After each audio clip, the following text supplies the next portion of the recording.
I gave my stepmom the perfect Mother's Day gift, then watched her face as she realized what it really meant when my dad married Cassandra. I was 11. Mom had been gone for 13 months. Melanoma that spread faster than anyone expected. One day she was complaining about a headache, and 82 days later I was standing at her grave in a black dress that still had the tags on. Dad waited exactly 1 year before bringing Cassandra home. She worked at his investment firm, client relations, perfect teeth, blonde hair.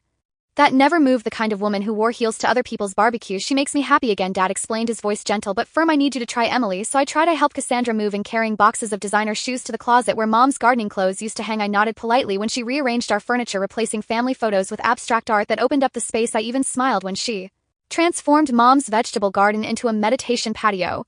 Because growing our own food is so provincial, for 3 years I performed the role of grateful stepdaughter. I attended her corporate events wearing the dresses she bought me. I tolerated her friends who cooed about how mature I was. For 14, I kept my grief hidden behind perfect grades and false smiles. Dad didn't notice when I stopped laughing, too busy with Cassandra's social calendar and the new clients she brought in, too distracted by their couples retreats and wine club memberships. Meanwhile, I slept with Mom's sweater under my pillow until it stopped smelling like her. Cassandra tried in her way. She bought me expensive birthday gifts, always things she would want. She hosted elaborate dinner parties and introduced me as our daughter to important people who never remembered my name. She even started a college fund for me, making sure everyone knew about her generosity. But when I got my period for the first time, it was Google that taught me what to do when I had nightmares about Mom dying. It was the family dog who comforted me. The breaking point came during sophomore year. I was cast as the lead in the school play, the first thing I'd felt passionate about since Mom died. Opening night fell on the same evening as Cassandra's charity gala. Obviously, you'll need to skip the performance, she said, not looking up from her phone. The Richardsons are bringing their son. He's at Princeton. Connections. Emily. Dad started to object, then stopped when Cassandra placed her hand on his arm. It's just a high school play, he finally said. There will be others. I went to my room and pulled out the antique jewelry box Mom had left me. Inside was her wedding ring, a lock of my baby hair, and a journal I'd never opened. Too afraid of confronting her final thoughts that night, through tears I read it cover to cover. Most of it was what you'd expect, her hopes for my future, memories she cherished,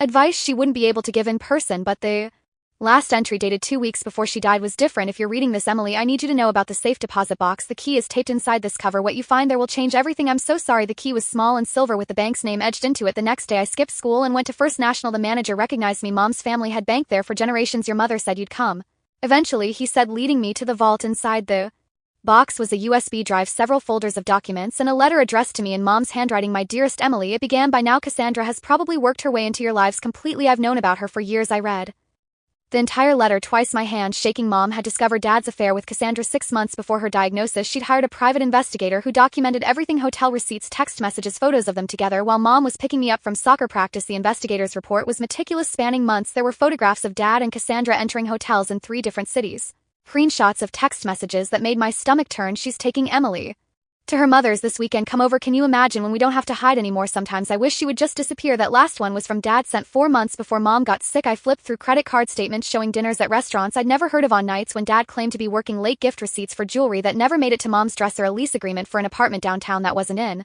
our family records. But there was more. The files contained financial records showing that Dad and Cassandra had been systematically transferring funds from Mom's family trust, money meant for me, into offshore accounts. They'd been planning this for years, waiting for the right moment. Mom's family had built one of the city's largest investment firms over 3 generations. When she married Dad, he was just a promising advisor with ambition. She'd brought him into the company, mentored him, helped him rise to partner. The trust was her family's legacy, and I was supposed to be its future. I found detailed spreadsheets tracking millions diverted through shell companies, fake client accounts, and manipulated investments. The money moved through a dozen countries before disappearing into numbered accounts. Dad's signature appeared on every critical document, Cassandra's on most. The worst part, medical records suggesting Mom's unexpected decline might not have been so unexpected. Strange test results, unusual prescriptions, toxicology reports she'd commissioned privately. When she became suspicious, I started feeling wrong. After our anniversary dinner, Mom wrote, just tired at first, then increasingly ill. The doctors couldn't explain my symptoms. When I began keeping track, I noticed I only felt this way after meals that Thomas prepared specially for me. There were lab reports analyzing hair samples showing elevated levels of heavy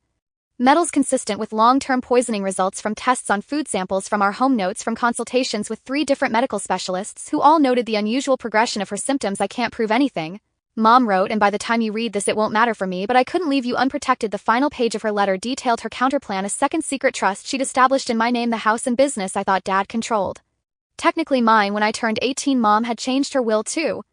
Business I thought Dad controlled, technically mine when I turned 18. Mom had changed her will 2 weeks before she died, working with lawyers Dad didn't know existed. I've made sure that what's rightfully yours remains yours, she wrote. The trustees will contact you on your 18th birthday automatically, but if you find this letter sooner you can reach them using the information in the enclosed envelope. They're ready whenever you are. I sat in the bank's private room for hours, absorbing everything. When I finally emerged. I was different. The grief and confusion that had defined me for 3 years had crystallized into something harder, something focused. I didn't confront Dad immediately. I didn't run away or call the police. I did something more frightening. I became the perfect daughter. For the next 2 years, I performed flawlessly. I excelled in school, joined the clubs Cassandra suggested, attended every mind-numbing corporate function. I wore the right clothes, said the right things, and never ever let them see what I knew at night. I meticulously documented their ongoing schemes. Each time Dad mentioned a difficult client or complex investment strategy at dinner, I researched the companies involved, tracking the money through their labyrinth of fake entities. I created my own spreadsheets building on Mom's work. My bedroom became my command center. I installed a hidden safe behind my bookshelf where I kept copies of everything. I recorded conversations at family dinners, business discussions they had. When they thought I wasn't listening, I photographed documents Dad brought home and left carelessly on his desk, trusting that his 16-year-old daughter would never understand their significance. 6 months after finding Mom's letter, I felt ready to contact her trustees. The envelope contained 3 business cards, a forensic accountant, a lawyer specializing in financial crimes, and a retired judge who had been Mom's father's closest friend. I met them at the judge's home on a Saturday when I was supposedly at debate team practice. I told them everything over the phone, but seeing their faces as they reviewed the actual evidence was different. The accountant closed his eyes briefly when he saw the extent of the fraud. The lawyer swore under her breath. The judge looked at me with a mix of sadness and cold anger. "Your mother was one of the finest people I've ever known," he said. "What do you want to do, Emily?" I had spent months considering my options. I could have exposed everything immediately, sending Dad and Cassandra to prison. I could have run away waiting until I turned 18 to claim my inheritance. I could have confronted them, forcing a painful reckoning. Instead, I chose the path Mom had started: methodical, precise justice. I want to learn everything. I told them about the business, about finance and law, and how to run a company. I want to be ready when I take it all back. The judge nodded, unsurprised. "Your mother said you'd say that she left instructions for us if you chose this path." For the next 18 months, I lived a double life at home and school. I was the perfect accomplished daughter that Cassandra could brag about at parties, but 3 evenings a week I slipped away to study groups and volunteer work that were actually intensive training sessions with my secret team. The forensic accountant taught me how to read financial statements, detect fraud, and understand the complex web of transactions that kept the family business running. The lawyer educated me on corporate law, contracts, and the specific legal frameworks that would eventually allow me to seize control. The judge introduced me to his contacts in banking, investment, and regulatory bodies, people who had respected Mom and were disgusted by what had happened to her company. Meanwhile, I worked with Mom's lawyers, preparing everything: the trust, the evidence, the plan. I graduated high school at 16, a year early. Dad and Cassandra were thrilled, their prodigy heading to Yale early with a full scholarship. What they didn't know was that I'd also been taking business and finance courses online, learning everything about Dad's company, about the accounts they thought were hidden. "We're so proud of you," Dad said at my small graduation party. "Just family and a few of their close friends.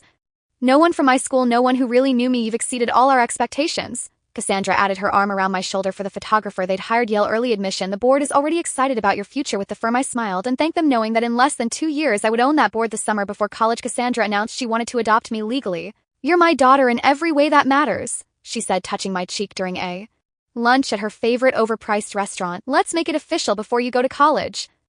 I studied her face, looking for any sign of genuine emotion. There was a certain tension around her eyes, a calculation in the way she glanced at Dad before returning her gaze to me. This wasn't about love, it was about securing her position. An adopted daughter would strengthen her claim to the family business should anything happen to Dad. I smiled and hugged her, whispering that nothing would make me happier. "We should celebrate," Dad said, already signaling for the check. "Maybe a weekend in the Hamptons. We could invite the Preston. Their son is at Harvard Law." "That sounds perfect," I replied, thinking of the file I'd compiled on the Preston's failing software company and the mysterious infusion of cash it had received from one of Dad's shell corporations last year. That night, I called an emergency meeting with my trustees. We gathered in the judge's bookline study. After I told Dad and Cassandra I was spending the night with a friend to celebrate graduation, they want me to sign adoption papers. I explained, "I need to know if that affects our plan." The lawyer spread documents across the mahogany table. "Actually, this could work in our favor. The adoption process requires financial disclosures. We'll get an updated picture of their assets, and it changes nothing about your mother's trust. That's ironclad." "How close are we?" I asked. The accountant adjusted his glasses. "We've documented 67% of the missing funds, traced them through 4 countries to accounts we can identify. It's more than enough for criminal charges." "And the evidence about your mother's illness?" the judge asked gently. This was the hardest part for me, the possibility that Dad had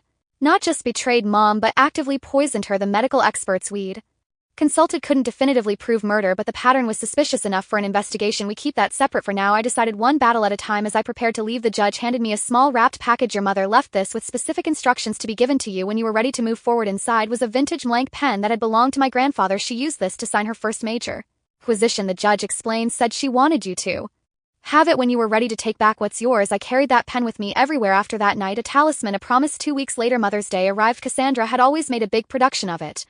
Expensive brunches, professional photographers to document her mother-daughter bond for social media. This year she'd planned a garden party for 30 of their closest friends. The adoption announcement would be the centerpiece. I spent the week before carefully preparing my gift, working late into the night in my room, compiling documents, organizing evidence, crafting the perfect presentation. The irony wasn't lost on me. This was the most thoughtful gift I'd ever created for her. The morning of the party dawned sunny and mild, perfect weather for Cassandra's carefully orchestrated event. The caterers arrived at 7, followed by florist event planners, and a small army of staff, transforming our backyard into an elegant venue that looked nothing like the wild garden Mom had loved. I found Cassandra in her dressing room surrounded by rejected outfit options. "What do you think?" she asked, holding up 2 nearly identical cream-colored dresses, the Dior or the Chanel. "The Chanel," I said, noticing how she immediately set aside the Dior I'd selected. "I have something special for you," I told her, handing her an elegantly wrapped box with a silver bow. "Oh, you didn't have to," she said, her surprise seeming almost genuine. We both knew I'd never given her a Mother's Day gift before. I wanted to for today's announcement. She set the box aside. "I'll open it later during the party, more special that way. I'd rather you open it now," I insisted. "It's personal." Something in my tone made her pause. She studied my face, then reached for the box. Inside was a custom-bound book on the cover, embossed in gold, "A Daughter's Gratitude." "Oh, Emily," she breathed, clearly expecting a collection of sentimental photos and tributes. Her hands trembled slightly as she opened it. The first page showed a picture of Mom smiling from before she got sick. "What is this?" she asked, her voice tight. "Keep going," I said gently. "It gets better." Page by page the book told the story. Mom had left me hotel receipts, bank statements, medical reports, each carefully annotated in my neat handwriting. I watched her face transform as she turned each page, confusion giving way to shock, then anger, then fear. By the time she reached the section on the diverted trust funds, her makeup had started to run from the sweat beading on her forehead. "This is absurd," she whispered, but kept turning pages, unable to stop. In the final section, details of the restructured trust, the legal proceedings already in motion, and the meeting scheduled tomorrow with the FBI's Financial Crimes Division. "Those offshore accounts you and Dad set up," I said conversationally, perching on the edge of her vanity. "They're not as untraceable as you thought. Did you know that 17 countries have signed new banking transparency agreements in the last 5 years, or that electronic fund transfers leave timestamps that can be matched to your cell phone's location data?" Her face drained of color. "Your father and I will be very interested in the terms I'm offering," I finished, still smiling, as the doorbell rang, announcing the first guests. "Much better than prison." She stood knocking over her mimosa. "You ungrateful little careful," I whispered. "Your guests are watching and I'm still deciding whether to show them what's in chapter 3. She glanced down at the book, still open, to a page showing her text messages to Dad from the week Mom was hospitalized, messages complaining about hospital visiting hours interfering with their dinner reservations. "What do you want?" she hissed, straightening her dress with shaking hands. "You're going to go downstairs and host your party. You're going to smile and laugh and be the perfect hostess, and tomorrow morning at 9 o'clock you and Dad will meet me at Judge Henderson's office to discuss terms for your continued freedom." Her eyes darted around the room, perhaps looking for a way out, finding none. "This is blackmail." "No," I corrected her. "This is justice, with a touch of mercy if you earn it." I moved toward the door. "You have 30 seconds to fix your makeup. People are waiting." The party lasted 3 excruciating hours. Cassandra maintained her composure through trembling hands and a fixed smile that never reached her eyes. I played the adoring daughter, perfectly toasting her influence on my life, watching her flinch at each double meaning. "Only we understood. Emily has been such a blessing," Cassandra told Mrs. Henderson, the judge's wife. "I couldn't love her more if she were my own blood, and Cassandra has taught me so much," I added, meeting her gaze steadily. "About loyalty, about consequences." Mrs. Henderson looked between us, sensing the undercurrent but unable to place it. "Well, you're obviously wonderful for each other." Dad texted that he was running late from his golf game. Just as well, his gift was waiting in his office, an identical book with additional documents specific to his role in the fraud. The guests gradually departed as the afternoon waned, complimenting Cassandra on the lovely event and congratulating me on Yale. I stood beside her at the door, accepting hugs from women who smelled of expensive perfume and insecurity, shaking hands with men who'd known my grandfather but couldn't quite remember my name. "Is everything all right with Cass?" one of Dad's partners asked me quietly. "She seems tense." "Oh, she's just emotional about the adoption," I explained. "Today means so much to her." After the last guest left, Cassandra disappeared upstairs. I found her 20 minutes later, frantically packing a suitcase. "Going somewhere?" I asked from the doorway. She whirled around, a handful of jewelry clutched in her fist. "You can't prove any of this. It's circumstantial. It's the FBI doesn't think so, neither does DC, but feel free to run there, expecting that there's an agent parked at the end of our street. Has been for 3 days. This was a bluff. The authorities weren't involved yet. That was part of the leverage in my negotiation strategy." But Cassandra didn't know that she sank onto the bed, her half-packed suitcase open beside her. "What happens now?" "Now we wait for Dad, then we talk terms." Dad arrived an hour later, calling Cassandra's name. As he entered, I met him in the foyer, his gift in my hands. "Where's Cass?" "How was the party?" he asked, loosening his tie. "She's upstairs, and I think you should open this first." I watched the same sequence of emotions cross his face as he paged through the evidence. Unlike Cassandra, he went completely silent, his lawyer's training kicking in. Even in shock, when he finally looked up, his expression was unreadable. "Where did you get all this?" "Mom left it for me along with instructions." Something like pain flickered across his features, quickly suppressed. "Emily, whatever you think you know is documented in triplicate and stored in multiple secure locations," I finished for him, "including evidence about Mom's health decline that suggests more than just financial crimes." His face went ashen at that. "You can't possibly believe that you poisoned her." "I don't know. The evidence is inconclusive, but strong enough for an investigation if I choose to pursue it."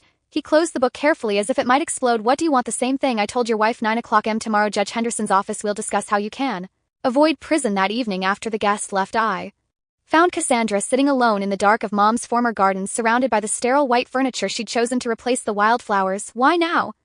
She asked, not looking at me. Why wait all this time?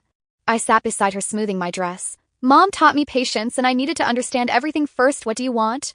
I'd rehearsed this moment for 2 years, imagining satisfaction, maybe even joy. Instead, looking at this woman who'd helped destroy my mother, I felt hollow. Dad transfers control of the company to me through the original trust mechanism. You both resign publicly but continue as consultants under my supervision. The money you diverted returns to the trust. In exchange, I don't pursue criminal charges.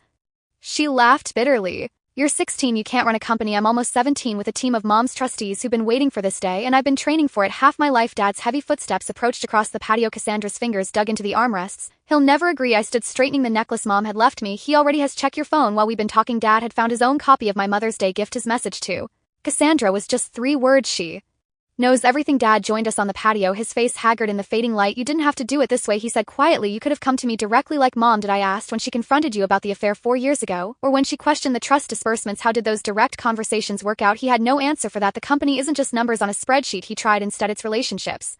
Client trust. If you force us out, the damage could be already mitigated. I interrupted. Mom's original team is ready to step in. Most of them never trusted you anyway. They stayed out of loyalty to her memory. Cassandra glared at him. You said they were all loyal to you, that you'd secured their support. He lied. I told her, like he lied about the prenup. You signed the one with the infidelity clause that leaves you with nothing if you divorce. Her head snapped toward him. What prenup? The one I have a copy of, I said, along with evidence of your continued affair with Ryan Donahue from legal. Did you really think those hotel charges wouldn't show up in the expense audits? The color drained from her face. Dad looked confused, then furious as understanding dawned. You told me that was over. He growled it as she insisted, but her eyes darted away from his. Emily is manipulating you. Actually, that's your specialty, I said, standing. I prefer direct approaches. 9 o'clock tomorrow. Don't be late, and don't try to leave town. I have people watching the house. I left them on the patio, their angry whispers following me inside. In my room, I called Judge Henderson to confirm our meeting, then emailed the full dossier to my trustees with instructions to release it to authorities if I didn't check in by noon the next day. Sleep didn't come easily that night. I lay awake listening to their muffled arguments down the hall, the occasional sound of something breaking, a door slamming. Around 3 o'clock in the morning, I heard a car start and drive away. By dawn, the house was silent. I dressed carefully for the meeting, a conservative suit Mom had bought me for my first academic competition, her pearl earrings, minimal makeup, professional, serious, older than my years. When I came downstairs, I found Dad alone at the kitchen island, staring into a coffee cup, still wearing yesterday's clothes. Where's Cassandra? I asked, though I already suspected. Gone, he said flatly. Took her jewelry and her car, left her phone so she couldn't be tracked. I'd anticipated this contingency. That complicates things but doesn't change them. She's not the primary stakeholder anyway. He looked up, his eyes red-rimmed and hollow. You look like her, he said unexpectedly. Your mother, when she was fighting for something. The comparison both warmed and pained me. We should go. The judge doesn't like tardiness. The meeting was brief but comprehensive. Dad, stripped of his usual confidence, signed every document placed before him. Power of attorney, transfer of voting rights, resignation letter. Judge Henderson guided him through each step, his voice neutral but his eyes cold. You understand that these terms are conditional on your cooperation with the financial recovery team. Any attempt to conceal assets or obstruct the process will trigger the criminal complaints we've prepared. Dad nodded mechanically. And company announcement will follow the script provided, citing family succession planning and a desire to honor Catherine's legacy as reasons for the transition. Another nod. Sign here and here. Initial these pages. When it was done, Judge Henderson slid a final document across the table. This stipulates that you will not contact Emily directly except through approved channels until she turns 18. All communication goes through my office or the trustees. Dad's head snapped up. What? That's my daughter. You can't sign it, I said quietly, or I release the medical evidence. His hand shook as he signed the paper. When he set down the pen, Mom's en blanc that I'd brought specifically for this purpose, his shoulders slumped with a finality that made him look suddenly old. Can I at least explain? He asked, his voice barely audible. I've read all your explanations, I replied, in your emails to Cassandra, in the memos justifying the transfers, in the statement you prepared for the board last year evaluating me as a potential future figurehead with limited actual authority. I think I understand perfectly. Judge Henderson ended the meeting informing Dad that a car was waiting to take him to a hotel. He would be permitted to return to the house next week to collect personal belongings under supervision. As Dad stood to leave, he paused beside my chair. Your mother would be proud, he said, and I couldn't tell if he meant it as a compliment or an accusation. I know, I answered simply. 2 months later, I sat at the head of the conference table in what had been Dad's office. The company transition had been announced as a family succession plan, celebrated with press releases about the youngest female CEO in the industry. Dad remained as a figurehead, controlled by ironclad contracts that monitored his every financial mood. He kept the house, his social standing, and avoided prison. In return, I received what was rightfully mine, plus his complete submission to quarterly reviews where I examined every aspect of his professional life. Trustees formed my executive team, guiding me through the countless decisions required to stabilize the company. After years of Dad's manipulation, I deferred Yale for a year, focusing instead on practical business education at the firm. Cassandra resurfaced in Miami 3 weeks After she fled, the FBI picked her up trying to access one of the offshore accounts we'd flagged. She spent 2 nights in jail before Dad's lawyers negotiated her release in exchange for her full cooperation. She returned to Connecticut under strict monitoring, living in a company-owned condo and working as a client liaison with severely limited authority. The prenup I'd mentioned proved prophetic. Dad filed for divorce, citing abandonment and infidelity, leaving her with only what the separation agreement we'd crafted allowed. She fought it, initially threatening to expose the company's fraud until my lawyers reminded her that she'd be the first target of any investigation. It wasn't justice for Mom, nothing could be, but it was the beginning of something she'd wanted for me: control of my own future, protection of the legacy she'd built, accountability for those who had betrayed her. The search for definitive proof about Mom's illness continued quietly. I hired specialists to re-examine tissue samples the hospital had preserved, ordered new tests on items from her vanity that I'd kept untouched, interviewed medical staff who had treated her. The results remained frustratingly inconclusive.